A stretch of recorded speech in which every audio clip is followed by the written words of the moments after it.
On the morning of April 14th, 1943, a German engineer named Vanner stood on the concrete apron of the Kummersdorf proving ground.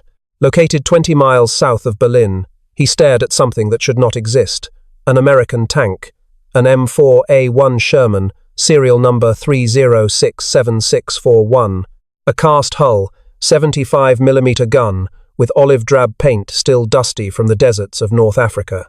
Someone had chalked armor thickness measurements on every surface, front, sides, turret, and mantlet. Each number was paired with the plate's angle. The Germans had been thorough, they always were, but the numbers were not what stopped him. He climbed up onto the cold metal hull, feeling it under his palms. Lowering himself through the commander's hatch, his feet found the turret basket floor. For a moment, he just stood in the fighting compartment, looking around. And that was the moment everything changed. Not inside the tank, but inside him. What this engineer saw inside that turret, what he touched, and what he wrote in his final report, would quietly shatter everything the German military believed about the enemy they faced. It was not about American courage or sheer numbers, but something far more dangerous than both. Today, we uncover that story. If the history of what was built and what it took to win matters to you, please subscribe and like the video. It helps us reach more people who care. The Sherman resting on the concrete at Kummersdorf had a name. The Americans had painted it on the side in bold white letters, War Daddy 2. It belonged to Company G, 3rd Battalion, 1st Armored Regiment of the 1st Armored Division. Just 8 weeks earlier, it was actively fighting in the Tunisian desert. To understand what that tank was doing in Germany, and why its secrets mattered so much to the enemy, we have to look back at a place called Sidi on February 14th, 1943, Valentine's Day. That morning, just before dawn, violent sandstorms swept across the plains of central Tunisia. Behind the blinding dust, 2 German panzer divisions, the 10th and 21st, pushed through the Fade and Maizila passes. They were aimed straight at the village. The Americans had been in North Africa for barely 3 months. Most of these young, men had never even heard a tank gun fired in anger. The 1st Armored Division had trained in California, using wooden markers to simulate enemy targets. They shipped out believing they were ready for combat. They were not. By noon, 51 Shermans of the 3rd Battalion rolled out to counterattack, moving across wide-open ground in broad daylight toward enemy positions they could not even see. The 10th Panzer Division was waiting with heavy tanks, 88mm guns dug into the ridgeline, and Stukas overhead. By nightfall, 44 of those 51 Shermans were burning ruins. Even the battalion commander, Colonel Hightower, had his own tank destroyed. He had to walk back to headquarters in Spitler on foot. Over the next 3 days, the disaster grew. The Americans lost nearly 1,600 men, 100 tanks, 57 half-tracks, and 29 artillery pieces. It was the worst defeat the US military would suffer in Europe. The name of the battleground, Kasserine Pass, became synonymous with American failure. Amidst the wreckage, the Germans discovered something totally unexpected. They found pristine Shermans that were not destroyed, but simply abandoned. Panicked crews had bailed out from fear, or due to minor damage that battle-hardened soldiers would have easily fought through. Inexperienced tankers, overwhelmed in their first real battle, left their war machines behind with engines warm and ammunition still fully loaded. A recon troop from Panzer Battalion 501 found War Daddy 2 near Spitler on February 22nd. The tank was completely undamaged and fully operational. The crew had fled. But the Germans did something they almost never did with captured Soviet T-34s. They did not strip it for parts or modify it.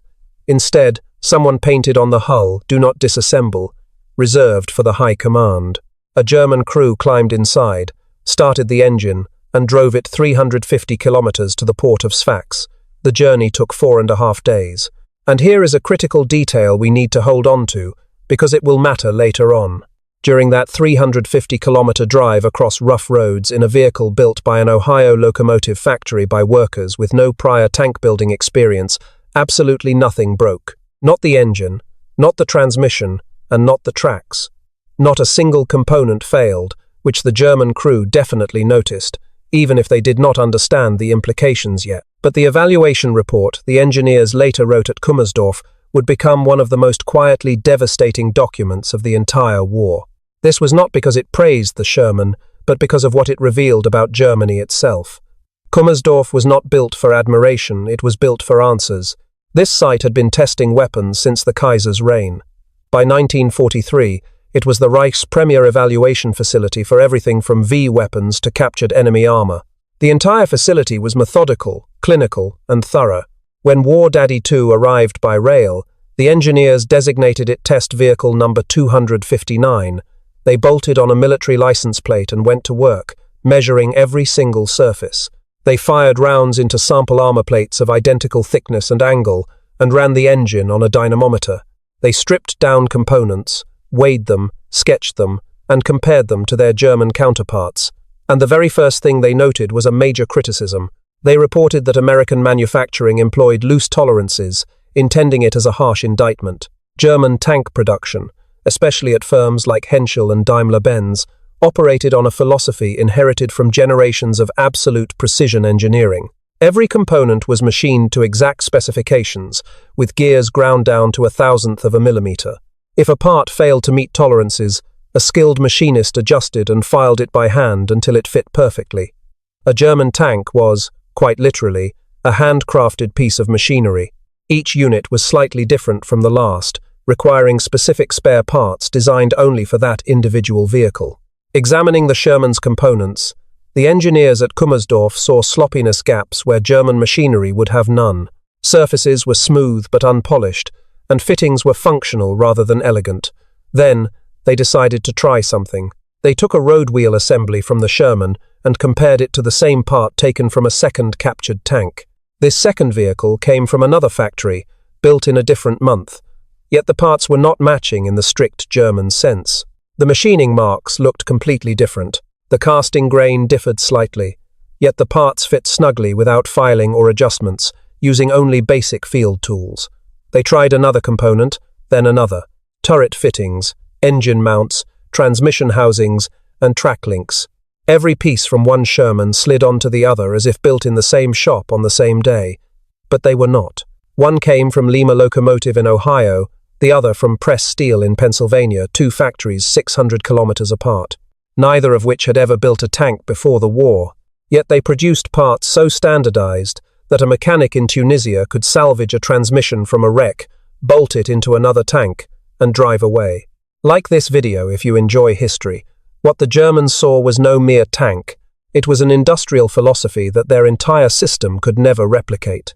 In Germany, if a Panther's final drive failed, and those drives failed constantly, crews needed a replacement made specifically for that exact vehicle and production run. If a part came from another batch, mechanics spent hours filing and shimming just to make it fit. Without the right part, which by 1944 was rarely available, the tank simply sat idle, waiting. But the engineers at Kummersdorf were not done yet. They kept opening panels. Behind the driver's seat, low against the hull, they found a tiny gas engine hooked to a generator. This Homelight auxiliary power unit, a small single-cylinder motor, was barely the size of a bread box. It powered the electrical systems without the main engine running. The turret, radio, and interior lights all worked without wasting fuel or giving away their position with loud engine noise. Then there was the heat. Exhaust from that little generator was channeled inside to warm the crew during freezing weather. American crews in the Ardennes, the frozen fields of Lorraine, and the foggy Hurtgen forest actually had heat.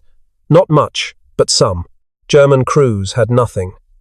In winter, they sat in a freezing steel box. With the engine off, the inside of the turret became an icebox. Running the engine wasted precious fuel and signaled their exact location to every enemy listening post within a kilometer. The engineers noted the auxiliary generator in their report without any commentary. They did not need to. A grim reality was becoming clear at Kummersdorf. The Americans had not built a superior tank. Their 75mm gun was merely adequate. Its armor was acceptable, not exceptional. Facing a Panzer IV, the Sherman was a fairly even match. Against a Tiger, it was heavily outmatched. Yet, the Americans built something Germany could not equal: a mass-produced machine. It could be serviced by farm boys who fixed Chevrolets 6 months prior, operating in conditions that would paralyze a Panther. On June 6, 1943, exactly 1 year before the historic day that would change everything, War Daddy 2 was loaded onto a flatbed and driven to Herrlisheim. Albert Speer was waiting, alongside the leaders of the Reich's armaments industries. What they were about to witness would force them to face a question they desperately wanted to avoid. Herrlisheim was an artillery proving ground on the Kolbitz-Letzlinger Heath near Magdeburg, featuring 27 kilometers of range through flat, cleared land. Concrete roads connected firing positions from Plot A to Plot I. Somewhere nearby sat a hull plate from the absurd 120-ton Maus tank. This was where the German military tested what they believed was the future of war. On June 5, 1943, Albert Speer and Joseph Goebbels stood before 10,000 armaments workers in Berlin, boasting of a German production miracle. Speer shared figures showing munitions output up 600%, and artillery production increased fourfold. Tank deliveries rose 1,250%. The crowd cheered. The numbers were staggering and totally false. Every figure was presented as a percentage because real numbers would prove German output was just a fraction of Allied production. Speer had chosen his baseline year carefully. Picking 1941 when production bottomed out, he compared a recovering patient to a comatose man, calling it a miracle. Following the rally, Speer and the industrialists boarded generator-powered buses, driving overnight to Herrlisheim. The next morning, War Daddy 2 sat on the range alongside German rocket launchers, heavy artillery, and a half-track. As propaganda cameras rolled next to the Sherman, they captured a new vehicle most of these men had never seen before. A Panther Ausf D, the first production model. Built by MAN in Nuremberg that April, it weighed 43 metric tons. It carried a 75mm gun and featured 80mm of heavy armor sloped at 55 degrees. On paper, it was exactly what Germany needed to counter the Soviet T-34 and dominate the Western Allies. The test was straightforward. Both tanks had to climb a steep, muddy hill. The American Sherman went first. It struggled uphill, its tracks churning the soft earth as the engine roared, only to slide right back down. It simply could not make the climb. As German cameras rolled, the mighty Panther took its turn, powered by a 700-horsepower Maybach engine. Wider tracks gripped the mud. It climbed, then cleared the top. The onlookers, including Reichsminister Speer, factory bosses, and senior Wehrmacht officers, watched the German tank dominate where the American had failed. The photos went straight to propaganda magazines with triumphant captions. General Sherman retreated, one headline boasted. Its German rival, a massive new weapon, easily conquered the very same obstacle. Tactical needs and technical brilliance are uniquely combined in this fast, heavily armored German giant. That was the story Berlin spun in June of 1943. But today, let us explore the reality they hid. Just a week after that display, Das Reich, a highly popular German weekly newspaper, ran a surprising article about their captured Sherman. The review was incredibly respectful, a shock coming from a regime propaganda outlet discussing an enemy vehicle. The writer praised the Sherman as a remarkable achievement of American laboratories and a highly commendable product of their steel industry. Consider the weight of that statement. Here was a state newspaper, in a nation where even hinting at defeat meant execution, openly praising an enemy weapon. They praised its steel industry, its laboratories, and the massive industrial machine that built it. Some engineer or editor who likely read the Kummersdorf testing report was trying to deliver a subtle warning.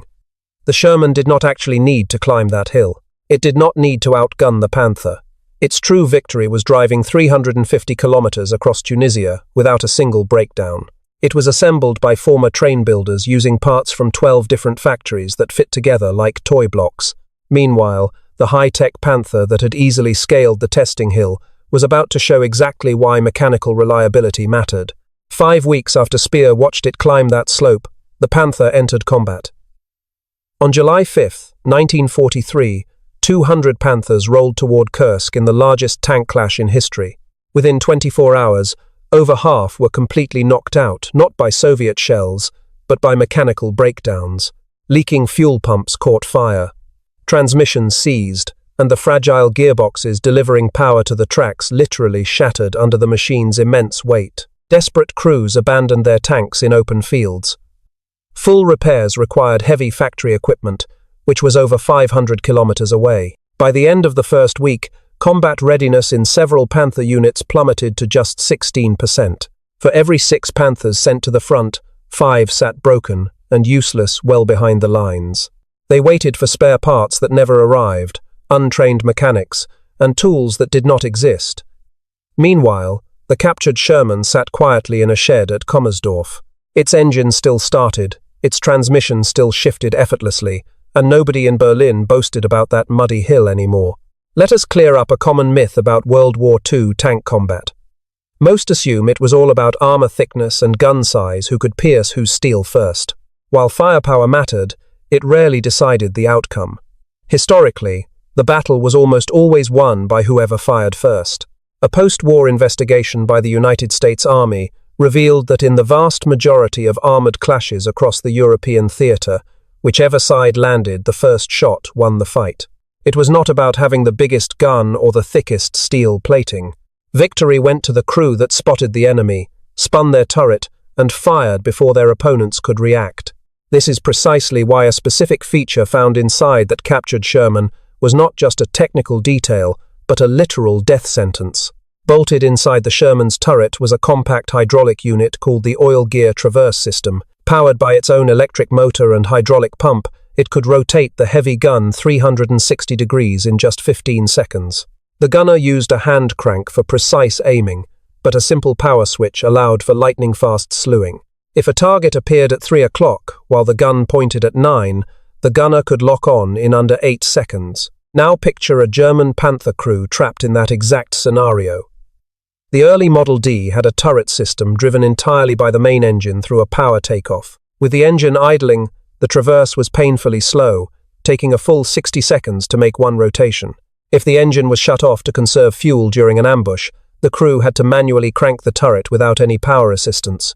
The later Model A improved this speed to 15 seconds at high engine revs, but Germany soon ran out of the raw materials needed for these electrical systems. By 1944, the final variant of the German Panzer IV rolled off the assembly lines with the powered turret system completely stripped out. Germany's most produced medium tank ended the war with crews manually cranking the turret, as if it were 1932. Meanwhile, the Sherman featured a revolutionary technology that German engineers had never encountered before. Mounted right next to the traverse motor was a gyroscopic stabilizer built by Westinghouse. The German testers examined it, sketched it, and could barely believe it. The device utilized a spinning gyroscope and hydraulic actuators to keep the main gun steady while driving over rough ground. It did not aim the weapon automatically, nor did it replace the gunner's skill. Instead, it kept the barrel from bouncing over rough ground, so the gun was nearly level the moment the tank came to a halt. The gunner only needed a tiny final adjustment rather than a major correction from a bouncing gun barrel. Subscribe for more history. This system allowed a halting Sherman to fire a precise shot within mere seconds. When a Panther ground to a halt, the gunner had to manually wrestle its massive, heavy 75mm barrel back onto the target. He had to fight the stop's momentum and bounce. Every second counted. In armored combat, seconds meant survival. Yet, not all American crews utilized the gyroscope stabilizer. It was highly complex, demanded rigorous training, and rushed crews often failed to trust it in battle. But those who mastered it gained a lethal advantage that baffled German tankers. Combat reports from the Western Front constantly noted that Shermans fired first, even when German crews spotted the Americans at the exact same moment or even earlier. A tier commander, illing in a hidden ambush position, could spot a Sherman at 800 meters, order his gunner to traverse, and get off the first shot. But if that 88mm gun missed, which happened far more often than legend claims, the Sherman's turret was already spinning, the American gunner had him locked. Power traverse lined up the target instantly, while the stabilizer kept the barrel level on the move. He fired, adjusted, and fired again and again, delivering 3 or 4 rounds before the Tiger crew could reload and aim again. This was the rapid firepower the Kummersdorf testing report warned about. German engineers understood the components. What they couldn't replicate was the massive American factory system. It turned out thousands of precision gyroscopes capable of stabilizing a gun on a 30-ton tank moving over rough terrain. One was built for every single Sherman produced. Berlin could build a few exquisite prototypes, but they could never produce 10,000 gyroscopes. But as we look deeper, we see that everything those engineers uncovered, the standardized parts, the hydraulic drives, the stabilizers, and backup generators, pointed to a bigger reality that the German war machine simply couldn't match. It wasn't about building a superior vehicle, but a better way to keep armor fighting. The Americans had created something far larger than any single tank. They designed a maintenance and supply pipeline so incredibly standardized and so relentlessly fast that a Sherman knocked out on Monday was fighting again by Wednesday. Meanwhile, a broken Panther might sit in a ditch until spring. By the summer of 1944, this logistical monster was crossing the English Channel. On the 5th of June, 1944, the day before the largest beach landing in history, an armada in the English Channel carried something never before brought onto a beach under fire. Not more tanks, but massive piles of spare parts, over 50,000 individual Sherman components, sorted and packed onto cargo ships. Road wheels, track links, transmissions, entire engine blocks, turret rings, spare optics, hydraulic lines, and precision gyro units for the stabilizer. Every single part was stamped with a standard stock number that guaranteed a perfect fit, no matter which factory across America manufactured it. Whether it came from Chrysler in Detroit, Fisher Body, Lima Locomotive in Ohio, or any of the other 11 plants pumping out tanks nationwide. Following right behind those supply ships came an even stranger sight: mobile floating workshops. Packed with welding gear, heavy lathes, and engine cranes, these vessels anchored offshore, ready to fix battered tanks within hours of the initial beach assault. This was no desperate improvisation, it was official military doctrine. The United States Army engineered a strict 5-tier maintenance network. They called them echelons, running from simple crew maintenance to total factory rebuilding. The first echelon meant the tank crew fixed breakdowns using onboard toolkits. The second echelon utilized company mechanics deployed in the field with heavier gear.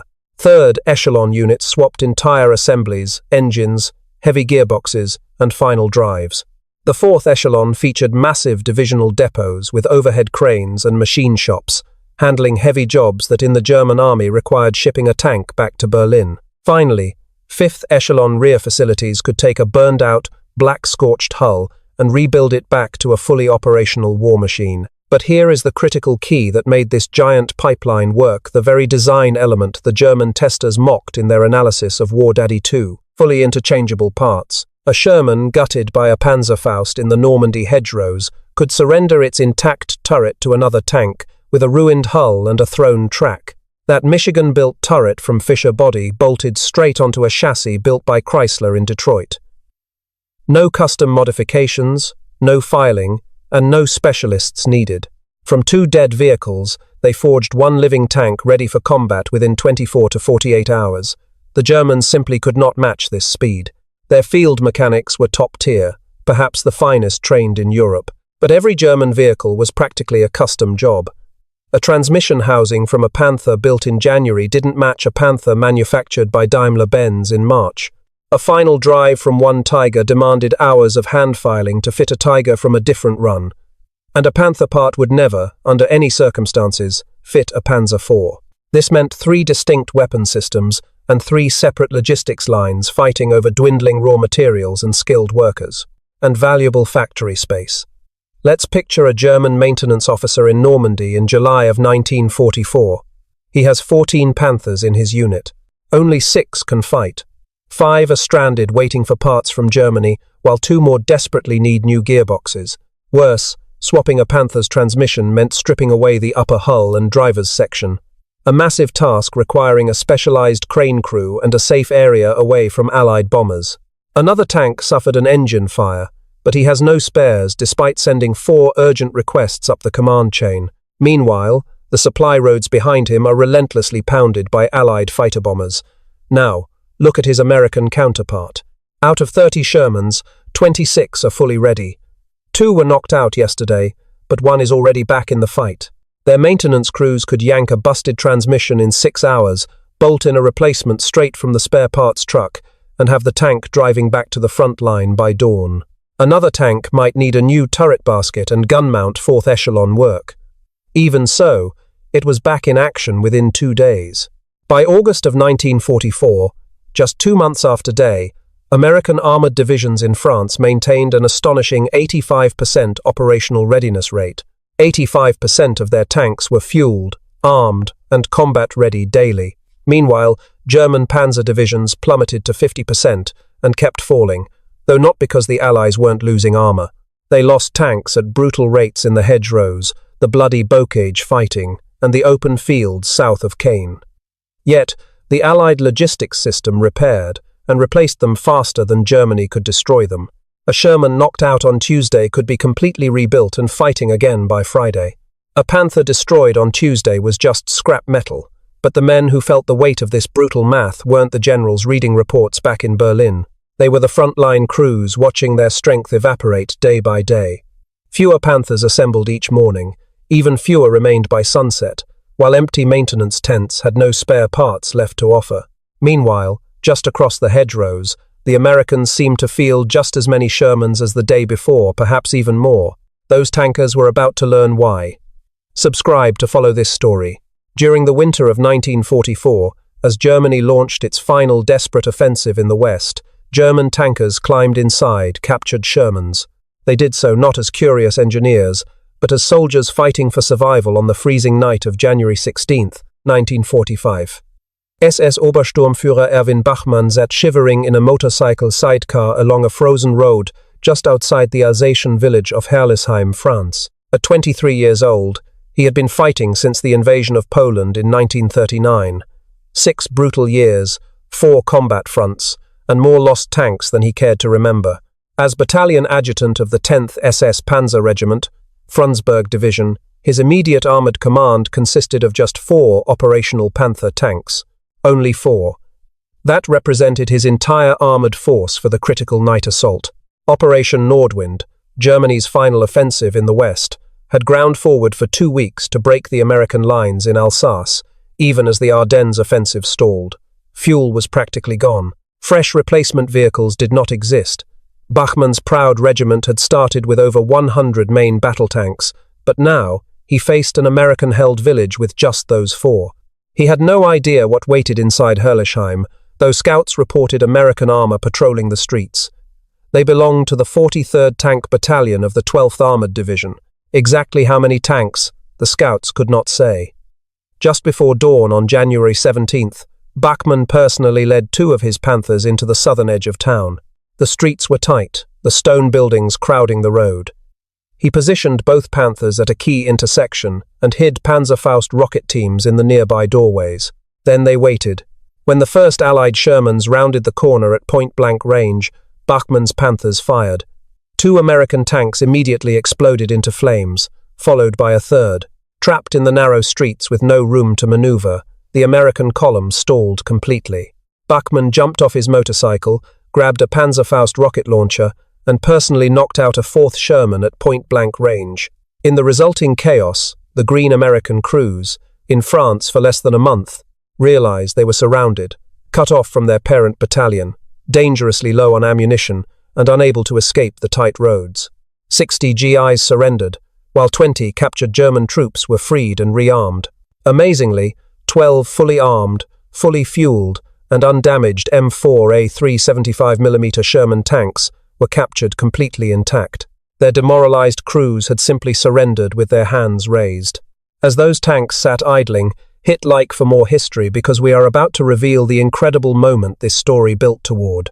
Bachmann's seasoned Panther crews, men who had trained on complex German designs and lived inside heavy steel for years, scrambled up and climbed into the Shermans. They had to operate them immediately, driving them back to friendly lines before US artillery locked onto their positions. There was zero time for instruction manuals or training. Slipping into the driver's seats, they grabbed the controls and instantly discovered exactly what the Kummersdorf testing engineers had documented 2 years prior. The Sherman's transmission featured synchromesh on 4 out of 5 gears, meaning no double clutching. The shifter moved like an ordinary car's, clicking from slot to slot smoothly and predictably. A Panther's gearbox was undeniably powerful but demanded exact technique. If a driver missed a shift under intense combat stress, they risked stripping gears or stalling entirely. But the Sherman was forgiving. Any 20-year-old who had driven a delivery truck before the war could master it in 10 minutes. Then came the turret.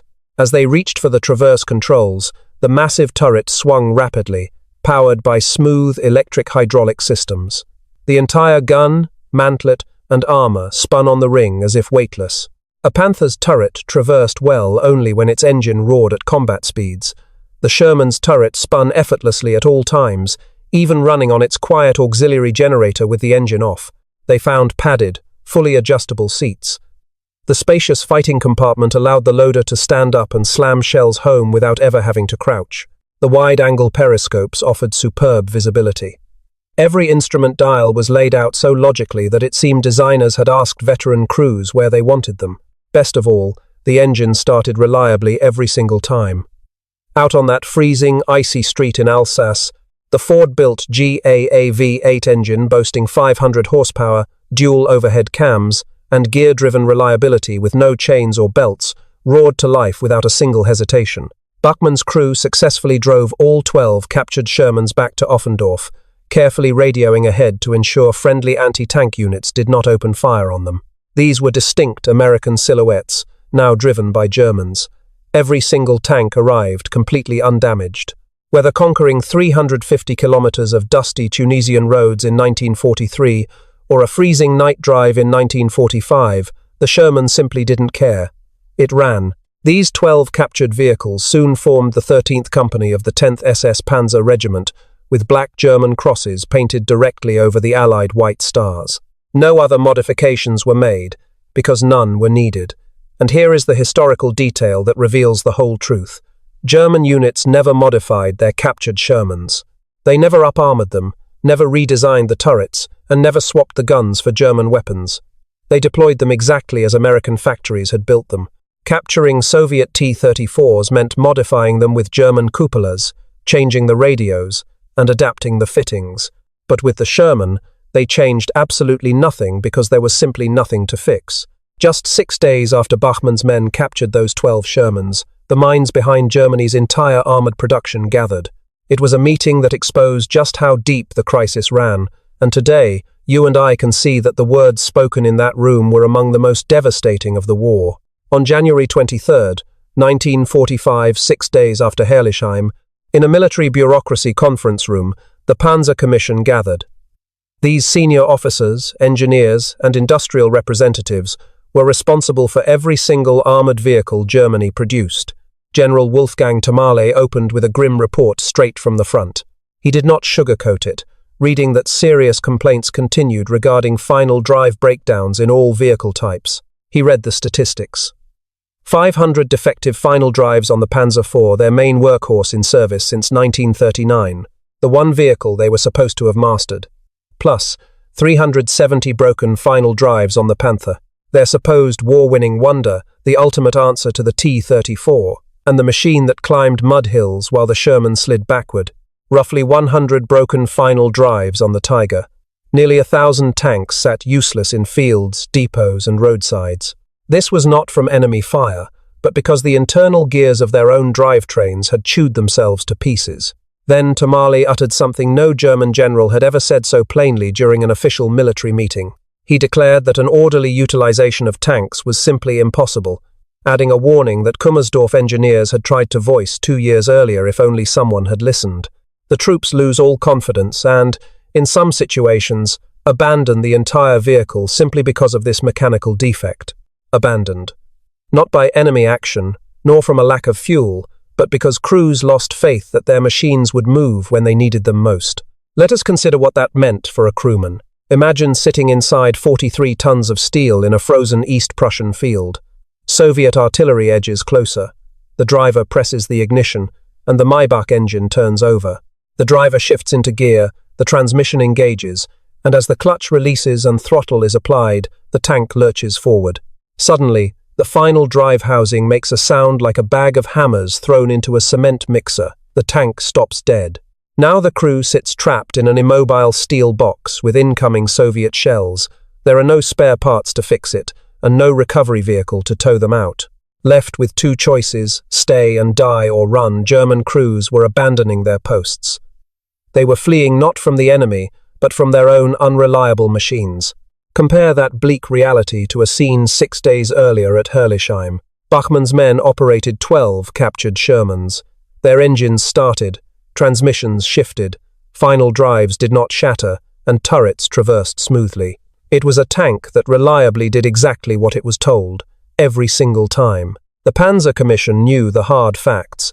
Germany had produced roughly 6,000 Panthers since 1943, fewer than 1,400 Tigers, and around 8,000 active Panzer IVs.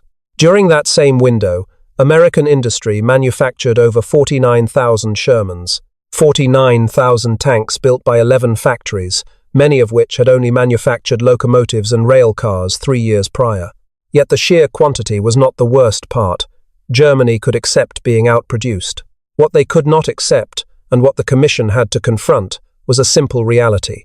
American tanks worked, while their own did not. A Sherman's final drive utilized herringbone gears with angled teeth that distributed stress evenly, lasting thousands of kilometers without a single breakdown. Modern restoration crews working on these vehicles decades after the war have pulled final drives from tanks left in fields for 40 years, finding them completely sound. There was no corrosion on the gears and no bearing play. The Sherman's final drive ratio of 2.84:1 offered enough margin for the entire drivetrain to absorb the weight of heavier, later models. This included up-armored jumbos and 76mm variants without any modification. A Panther's final drive featured 75 gear teeth compared to the Tiger's 209, increasing the physical stress on each individual tooth fivefold. They made these gears from chrome alloy steel when molybdenum was available, which by 1944 was incredibly rare. The French Army, which operated 100 captured Panthers until 1949, documented that the final drive possessed an average lifespan of just 150 kilometers under combat stress. Just 150 kilometers. While a Sherman could cross most of France on one set of drives, a Panther struggled to make it to the next village. And there was absolutely no way to fix it, not with superior steel, as metallurgical limits had been reached, nor with more teeth. The gear housing was too small, a new design was impossible, and they had zero time, factory capacity, or engineering bandwidth. The Panther's flawed final drive was baked directly into the vehicle's DNA, a problem no amount of celebrated German engineering could resolve.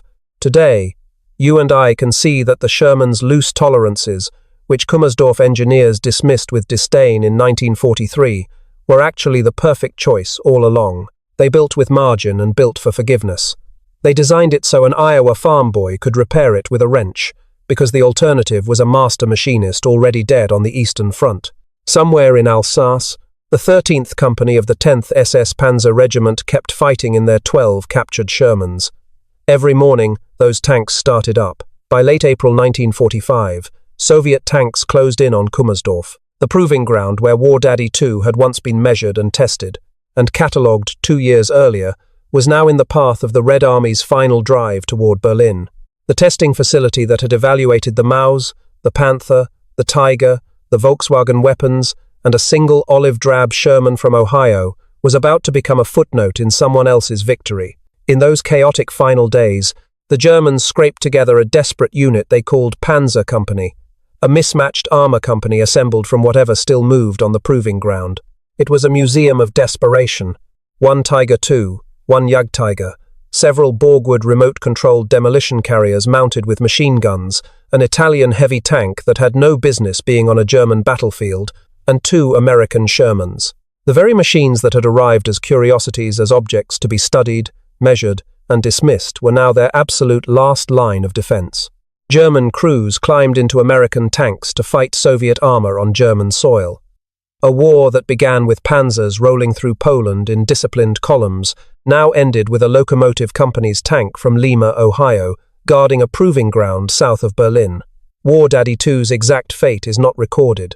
It may have been one of those 2 final Shermans. Perhaps it was destroyed in the Soviet advance, or buried in the rubble when the Red Army shelled the facility. What is certain is that it never went home. Erwin Bachmann, the 23-year-old who captured 12 Shermans at Herrlisheim with 2 Panthers and a Panzerfaust, survived the war. His 13th Company fought with those captured American tanks through the retreat across the Rhine, through Pomerania, all the way to the final days.